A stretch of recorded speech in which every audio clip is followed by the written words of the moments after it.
नमस्ते एवरीवन। आज का टॉपिक है द्वारका एक्सप्रेसवे के बारे में, the untold story about Dwarka expressway.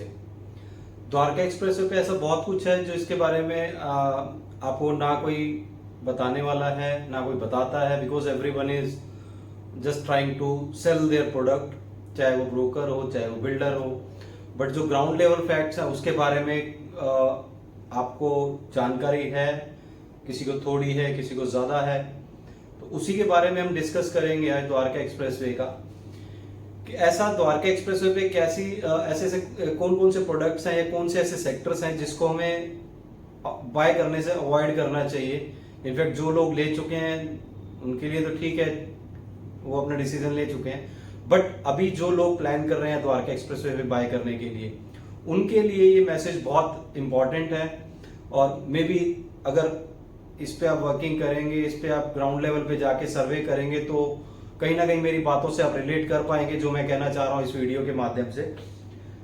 Dwarka expressway majorly sector, अगर मैं from Gurgaon towards Delhi side हम बात करते हैं, तो major part of Dwarka expressway जो है दैट कम्स बिटवीन 99 सेक्टर से लेके सेक्टर 115 तक।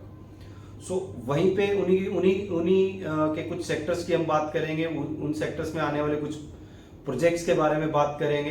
Without taking any project name और builder name to, don't take it otherwise. अगर आपको इसके बारे में कुछ पूछना हो पर्टिकुलर, सो आप डायरेक्ट मुझे व्हाट्सएप पे कनेक्ट कर सकते हैं, मुझे कॉल करके बात कर सकते हैं। So sector 99, sector 99A, sector 102, sector 103, 107, 108 and sector 104, ये कुछ ऐसे सेक्टर्स हैं जो बहुत ही ज्यादा मैं कहूंगा कि रिस्की हैं to buy, specially for those people are looking for plots in the same vicinity जिन सेक्टर्स के मैंने अभी नाम लिए, including 37C and D also, because यहाँ पे wetland is a very major issue. बहुत लोग उसको कवर करने की कोशिश कर रहे हैं बहुत अलग अलग तरीके की दलीलें देके, but the fact is ground level जो वाटर है वो इतना हाई है वहां पे उस पर्टिकुलर इन सेक्टर्स के अंदर, जहां पे गवर्नमेंट भी ऑलरेडी कंसर्न है इस चीज को लेके। रिसेंट पास में इनमें से कुछ सेक्टर्स ऐसे हैं जैसे कि सेक्टर 107 और 108, जहां पे नए लाइसेंसेस भी गवर्नमेंट ने बैन कर दिए हैं, एज ऑफ नाउ इशू नहीं कर रही है।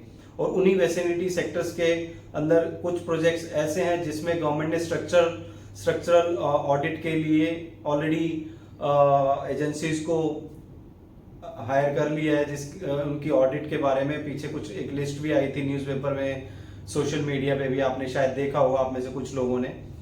सो ग्राउंड लेवल वाटर की वजह से वहां पे प्लॉट लेना बहुत ज्यादा रिस्की है। That's not gonna be your like fruitful investment in the long run, जब बहुत लोगों को वहां पे एक्चुअल असलियत का ग्राउंड लेवल पे पता चलेगा। अभी तो सब कुछ हवा में चल रहा है, किसी ने वहां पे बहुत ज्यादा घर बनाने शुरू नहीं करे हैं, बट जिन लोगों ने वहां पे घर बनाने शुरू करे हैं कुछ प्लॉट्स के अंदर, so you can go and check the facts on the ground, उन लोगों से डिस्कस करके जो लोग वो प्रॉब्लम फेस कर रहे हैं। So my suggestion is plot ना लें आप द्वारका एक्सप्रेसवे पे स्पेशली। प्राइसेस ऑलमोस्ट सेम है, चाहे वो आप द्वारका एक्सप्रेसवे के बजाय आप न्यू गुड़गांव देखें, SPR रोड पे अगर आप प्लॉट बाय करें तो प्लॉट्स के रेट में कोई बहुत ज्यादा वेरिएशन नहीं है। It's better to buy a bit expensive plot than a dead kind of investment जो आपकी फ्यूचर में हो सकती है। अभी तो बहुत ज्यादा ट्रेडिंग वहां पे चल रही है, बहुत ज्यादा हाइप है मार्केट में, स्पेशली इन गुड़गांव मार्केट। अगर मैं दिल्ली NCR के अंदर बात करूं प्लॉट्स को लेके, बहुत अच्छी बाइंग चल रही है प्लॉट्स के अंदर अभी। बट आप द्वारका एक्सप्रेसवे पे अगर अवॉइड करें तो आपके लिए ज्यादा बेटर रहेगा। वहां पे एक बिल्डर ने ऑलरेडी एक प्रोजेक्ट डिलीवर्ड है सेक्टर 102 में, इट्स अ ह्यूज टाउनशिप। वहां पे बिल्डर ने फ्लोर्स एंड विलास बनाए हैं ऑलरेडी।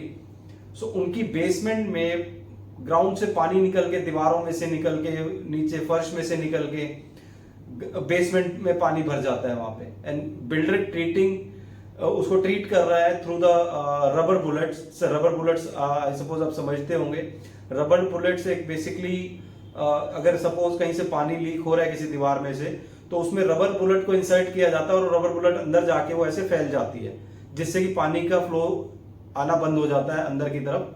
तो इस तरीके के ट्रीटमेंट्स वहां पे बिल्डर अभी कर रहा है, but that is again a short term kind of treatment. वो लॉन्ग टर्म सर्वाइव नहीं करेगा, वो चीजें लॉन्ग टर्म में ज्यादा इफेक्टिव नहीं है। इसी तरीके से एक हाई राइज सोसाइटी के अंदर भी आपने सुना होगा, लास्ट ईयर बहुत ज्यादा रहा था वो रेनी सीजन में, तो खैर फ्लड्स आ जाता है बेसमेंट काफी सारे प्रोजेक्ट्स के अंदर। बहुत सारे प्रोजेक्ट्स में सीपेज की रेगुलर प्रॉब्लम है because of this issue only. So ground level पे आप वर्किंग कीजिए। मैं अपनी रेकी कर चुका हूं इस चीज को लेके। रेकी मीन्स मैं अपना सर्वे कर चुका हूं, उसी के बेसिस पे मैं आपसे ये सारा कुछ डिस्कस कर रहा हूं, आपको बता रहा हूं कि आप अपनी इन्वेस्टमेंट को, हार्ड एंड मनी को, पसीने से कमाई हुई कमाई को पानी में ना जाने दें। अभी नहीं पता चलेगा आपको इन चीजों के बारे में, बिकॉज अभी कोई बहुत ज्यादा ना कोई बताने वाला है, ना कोई बता रहा है इस चीज के बारे में। और जो लोग वहां पे घर बना रहे हैं, they are facing the problem.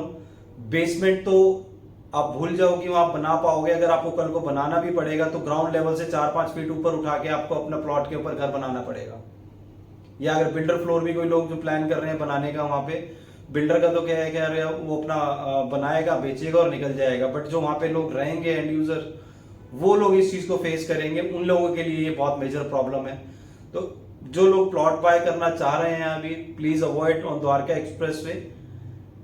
Dwarka expressway के बजाय आप न्यू गुड़गांव देख सकते हैं, सोना रोड देख सकते हैं, एक्सटेंशन रोड पे आप बाय कर सकते हैं, एसपीआर रोड पे आप प्लॉट्स एक्सप्लोर कर सकते हैं, प्लॉट्स के options. Similarly with the high rise options, जो लोग वहां पे स्पेशली, बहुत लोगों का ये रहता है कि मैं ready to move in project में जाऊं, ready to move in project में जाऊं। तो ready to move in project जो बहुत पुराने बने हुए प्रोजेक्ट्स हैं, या जो प्रोजेक्ट बहुत टाइम से रुके हुए थे और अब रिसेंटली उनकी डिलीवरी स्टार्ट हुई है, इस तरीके के प्रोजेक्ट्स को स्पेशली अवॉइड करिए। बिकॉज जो अभी प्रोजेक्ट्स रिसेंटली डिलीवर हुए हैं, करीब 5-6 साल जिनकी कंस्ट्रक्शन हुई नहीं, इनफैक्ट थोड़ा सा कंस्ट्रक्ट करने के बाद उसको बीच में छोड़ दिया गया था, वो प्रोजेक्ट्स अब रिसेंट पास में डिलीवर हुए हैं या डिलीवर होने वाले हैं। तो उन प्रोजेक्ट्स को स्पेशली अवॉइड कीजिए, बिकॉज उसमें बहुत सारे सीजन्स वो देख चुका है वो उन प्रोजेक्ट का स्ट्रक्चर। तो उसकी हालत क्या होगी, यू कैन अंडरस्टैंड। अगर नहीं आपको समझ में आता तो there is a project in sector 103 जो आज भी बंद पड़ा है, प्रोजेक्ट सेक्टर 103। मैं नाम भी ले सकता हूँ उस प्रोजेक्ट का, बिकॉज अब कुछ होने वाला नहीं है उसके अंदर। सेक्टर 103 में एक प्रोजेक्ट है स्पायर वुड्स के नाम से, आप उस प्रोजेक्ट की जाके हालत देख सकते हैं और वही सेम इमेज आप रिलेट कर सकते हैं एग्जिस्टिंग प्रोजेक्ट जो रिसेंट पास में डिलीवरी पे आए हैं या डिलीवर हुए हैं। तो सेम सिनेरियो है, स्ट्रक्चर बहुत वीक है उनका, बहुत वीक हो चुका होगा इंटरनली, बाहर से पेंट पॉलिश करके उसको बहुत अच्छे से आपको दिखाया जरूर जा रहा होगा। बट आप अगर अवॉइड कर सकते हैं तो अवॉइड कीजिए। नो डाउट वो प्रोजेक्ट आपको द्वारका एक्सप्रेसवे पे बहुत सस्ते मिल रहे होंगे, मे बी 5,000, 6,000, 7,000 रुपए पर स्क्वायर फीट के हिसाब से ऐसे प्रोजेक्ट्स में आपको बहुत अच्छी अट्रैक्टिव डील्स मिल जाएंगी। तो इन प्रोजेक्ट्स को भी आप अवॉइड कीजिए। रेडी टू मूव इन में कुछ प्रोजेक्ट्स ऐसे भी हैं जो मैंने आपको ग्राउंड लेवल वाला बताया, वाटर लेवल इशू, उसमें कुछ प्रोजेक्ट्स ऐसे भी हैं जिन्होंने बेसमेंट में पार्किंग ही नहीं बनाई अपनी। आप क्रॉस चेक कर सकते हैं, सेक्टर 102 में एक ही बिल्डर के 2 प्रोजेक्ट्स हैं, आप जाके चेक कर सकते हैं उनके प्रोजेक्ट में। उन्होंने स्टिल्ड पार्किंग बनाई है और मल्टी लेवल ग्राउंड फ्लोर पे पार्किंग बनाई है। मल्टी लेवल मीन्स 4-5 फ्लोर की पार्किंग बनाई है उन्होंने। तो उन्होंने भी कुछ सोच समझ के डिसीजन लिया कि बेसमेंट में पार्किंग क्यों नहीं बनानी। So kindly avoid these projects. अगर द्वारका एक्सप्रेसवे पे हमने लेना ही है तो ऐसे बिल्डर्स का प्रोजेक्ट आप लीजिए, बेशक से इन्हीं लोकेशंस पे लीजिए। बिकॉज अभी जो बिल्डर्स टेक्नोलॉजी यूज कर रहे हैं and they are already aware about these facts कि ग्राउंड लेवल वाटर कितना हार्मफुल हो सकता है आने वाले टाइम में। सो दे आर प्रिकॉशंस के साथ they are building their project, basement proper तरीके से कवर करके अच्छे से उसमें जो टेक्नोलॉजी यूज कर सकते हैं, जो उसके लिए जरूरी है, वो सब कुछ वो बिल्डर्स अभी कर रहे हैं। अगर स्टिल आपको कॉन्फिडेंस नहीं आता इन सब चीजों को सुनने के बाद द्वारका एक्सप्रेसवे पे लेने का, तो you can explore somewhere else, because Dwarka expressway के pricing are almost touching like golf course extension road वाले प्राइस टच कर रहे हैं कहीं ना कहीं। अब थोड़ा सा ज्यादा डिफरेंस आ गया इन द रिसेंट 1-2 महीनों 3 महीने के अंदर, बट उससे पहले काफी सिमिलर प्राइसेस हुआ करते थे। सॉरी। सो ये प्रोजेक्ट्स को आप बाय कीजिए। ग्राउंड लेवल वाटर का जो मैंने आपको कंसर्न बताया, आप बेशक से जाके ग्राउंड लेवल पे वहां पे देख सकते हैं, अपना सर्वे कर सकते हैं, रेकी कर सकते हैं। 37D में भी अभी एक रिसेंट ऐसा नया प्रोजेक्ट आया है जिसमें उन्होंने बेसमेंट को अवॉइड किया, बेसमेंट नहीं बना रहे हैं, वो भी ग्राउंड लेवल से वो प्रोजेक्ट स्टार्ट होगा इन 37D। It's a renowned builder. So at the end मैं आपको यही कहना चाहूंगा कि द्वारका एक्सप्रेसवे पे स्पेशली प्लॉट्स को अवॉइड कीजिए बाय करने से, और जो रेडी टू मूव इनके एग्जिस्टिंग प्रोजेक्ट्स हैं, जिनको जो भी रिसेंट पास में डिलीवरी हुई है, जिनकी ये जो 5-6 साल से बंद पड़े थे प्रोजेक्ट, स्पेशली उन प्रोजेक्ट्स को जरूर अवॉइड कीजिए। अपार्ट फ्रॉम दीज प्रोजेक्ट्स आप बाय कर सकते हैं, बट अपना ड्यू डिलिजेंस प्रॉपर कीजिए। कहीं ये ना हो कि आपके इन्वेस्टमेंट करने के बाद या आपको वहाँ पे मूव इन करने के बाद ये सारी चीज़ों के बारे में पता चले और उसके बाद आपको लगे कि ये डिसीजन तो बिल्कुल खराब हो गया। So thank you so much for your time. Signing off Dinesh Kataria.